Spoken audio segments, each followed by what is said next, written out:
இப்ப அடிக்கிறதுன்றதை விட ஒருத்தர் வந்து தலை மேல வந்து ஒரு காவலர் நிக்கிறன்னு சொல்றாங்க, இன்னொருத்தர் வந்து கால் பகுதியில நிக்கிறன்னு சொன்னாங்க. அந்த அளவுக்கு அவரால் அந்த அழுத்தத்தை வந்து தாங்கியிருக்க முடியாதுன்னு சொல்றாங்க.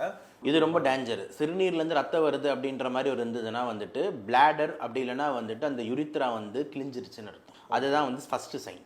இல்லைனா வந்துட்டு சிறுநீர் அடிப்பட்டதுக்கு அப்புறம் சிறுநீர்லேருந்து ரத்தம் வருதுன்னா உள்ள உடனே ஆப்ரேஷன் பண்ணணும்னு அர்த்தம் அந்த இடங்களில். ஸோ பிளாடர்ன்றது என்ன, யூரின் தேங்குற இடம் வந்து பிளாடர், யூரினரி பிளாடர்.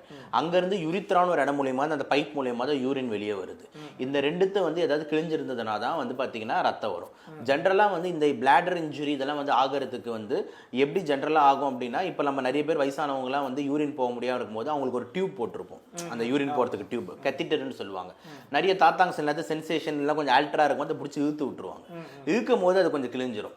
அப்படிதான் ஜென்ரலாக காமனாக நடக்குமே தவிர அடிபட்டு பிளாடர்ன்றது அவ்வளோ ஈஸியாக நடக்காது. ஏன்னா நம்ம லேண்ட் ஆகும்போது ஒன்று கையில் லேண்ட் ஆகும், இல்லை பின்னாடி லேண்ட் ஆகும், தலை இப்படி தான் லேண்ட் ஆகும் தவிர பிளாடர் இன்ஜுரின்றது ரொம்ப ரேரு. அன்லெஸ் அண்ட் அன்டில் ஏதாவது இந்த சைக்கிள் மேலே ஏறிடுச்சு, பைக்கு இடுப்பு பகுதியில் ஏறிடுச்சு, டிராக்டர் ஏறிடுச்சு, இந்த மாதிரி ஏதாவது இருந்தால் தான். இல்லைனா இன்னொரு பாசிபிலிட்டி இப்போ இந்த கேஸ் பொறுத்த வரைக்கும் நீங்கள் யோசிச்சு பாருங்கள், அந்த இடத்துல வந்து நீங்கள் எட்டி மிதக்கிறீங்க, அந்த இடத்துல நீங்கள் மேலேயே ஏறி நிற்கிறீங்க, குதிக்கிறீங்கன்னா எவ்வளோ மோசமான வலியை கொடுக்கும் யோசிச்சு பாருங்கள். ஒன்றில் ஒரு கிரிக்கெட் ஆடும்போது ஒரு மேட்ச்லேயே அந்த பால் அந்த ஏரியாவில் படும்போது, அதுவும் அவங்க வந்து இந்த கிரிக்கெட் கார்டு எல்லாம் போட்டுன்னு ஆடுவாங்க, எவ்வளோ உயிர் போகிற மாதிரி அவங்களுக்கு வலிக்கும் அப்படின்னு நம்மளுக்கே தெரியும், ஆண்களுக்கு எல்லாருக்குமே தெரியும் அது எவ்வளோ சென்சிட்டிவ் ஸ்பாட்டுன்னு.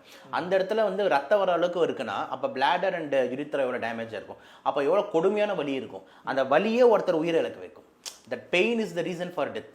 ஸோ இந்த மாதிரி ஒரு ப்ரூட்டல் இது வந்து நம்ம பண்ணவே கூடாது சார். என்ன சார் சரி, அவன் ஆசையை சப்போஸ் அப்போ அந்த கேஸ் ப்ரூவ் ஆகி அந்த நகையை அவர் வந்து காசுக்காக கஷ்டப்பட்டு அதுக்காக ஏதாவது வச்சிருந்தா கூட அது சட்டப்படி அணுகணும் இல்லை. அது வந்து கோர்ட்டில் போய் இவன் குற்றவாளின்னு சொல்லி அதுக்கு 5 வருஷம் தண்டனை 7 வருஷம் தண்டனை அனுபவிச்சுட்டு வாப்பா திருடுனல்ல அப்படின்னு சொல்லிட்டு முடிச்சிடணும். அதுக்காக ஒருத்தர் சாகர வரைக்கும் அடிக்கிறதா? அந்த பெயின்ன்றது எவ்வளோ டேஞ்சரான பெயின். ஒரு மருத்துவராக அதை ஒத்துக்கவே முடியாது. கண்டிப்பாக அரசாங்கம் வந்து இதுக்கு ஒரு பெரிய நடவடிக்கை எடுக்கணுன்றது தான் நம்ம பார்வையாக இருக்குது.